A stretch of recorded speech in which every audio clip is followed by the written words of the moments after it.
We tend not to think of seeing as a form of intelligence, but it most definitely is. It's not a simple matter of light going into your eyeballs. You also need your brain to process all the information so you know what things are, how far away they are, all that sort of thing. And we tend to forget that as children, human beings learn to see. And similarly, robots, such as my old mate Asimo here, must learn to see as well. This Asimo is the smilier, smarter brother of the one I met at Disneyland. It looks at the world through 2 camera eyes. We interpret these images as a man waving, but to begin with, Asimo can't interpret anything at all. Professor Kerner here may as well be a psychedelic swirl of digital rubbish.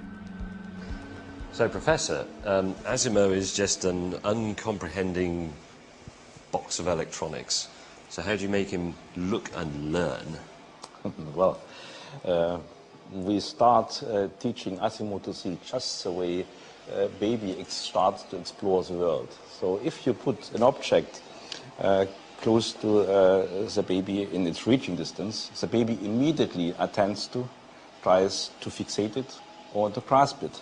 So going close to his grasping and reaching distance shows him this is an important object, and he should try to attend to fixate.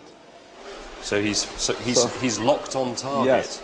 Sort of as long as you are in this close distance, in this reaching distance, the robot will try to keep interaction, because any object which is in this reaching distance is very important for him.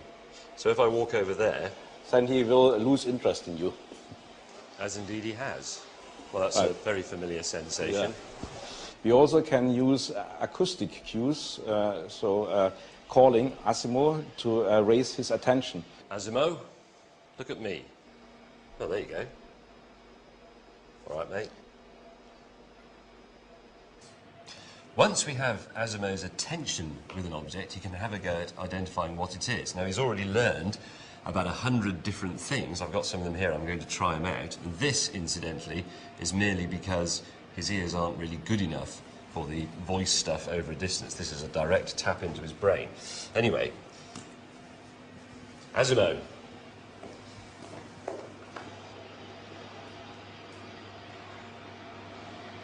Toy duck.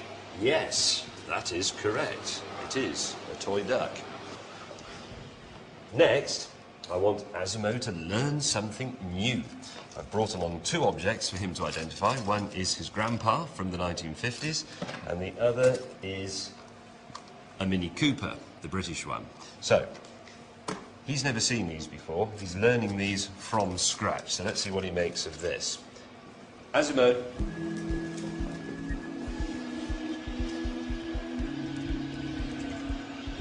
Unknown object.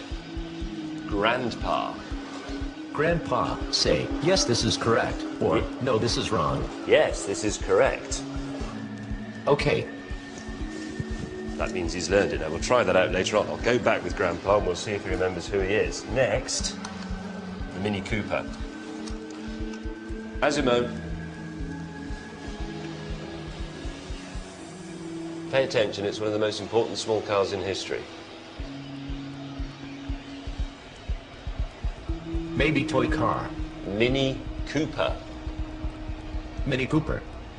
Okay. Right. Now let us see if the lad can remember Grandpa. Asimo.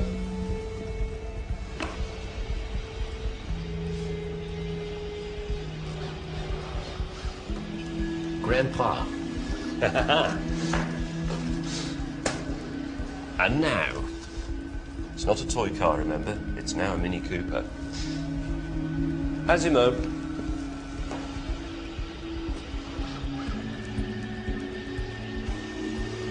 Mini Cooper.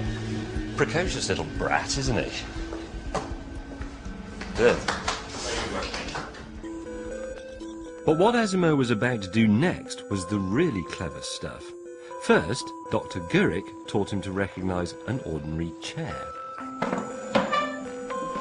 Learn what this flat thing is. But this time, Asimov is not just learning the shape, it's looking at certain generic properties. The chair's flat, a certain height off the floor, and so on. And once Asimov's got it, he is to nod. We then showed it an office stool. Now we can see it's a type of chair. But it's nothing like the shape of the first one. So, will Asimov recognize it as a chair? So he's nodding, saying yes, he recognizes that as a chair. Yeah. And just to make sure it wasn't cheating, I got them to show it a table and ask if that was a chair. It's not fooled. You saw? Yeah. Shaking? That's very good. Hold on a minute. What you've just seen is a machine making a judgment. Asimov's identified an object it's never seen before by recognizing its features and working out that these qualify it as a chair.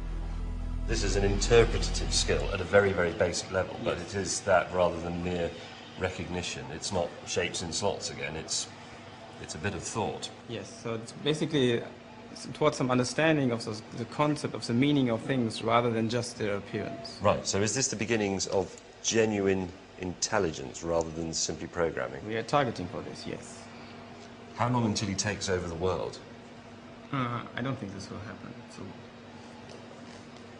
I'm not so sure. I thought this was a pretty impressive glimpse of artificial intelligence, and the potential is mind-bending.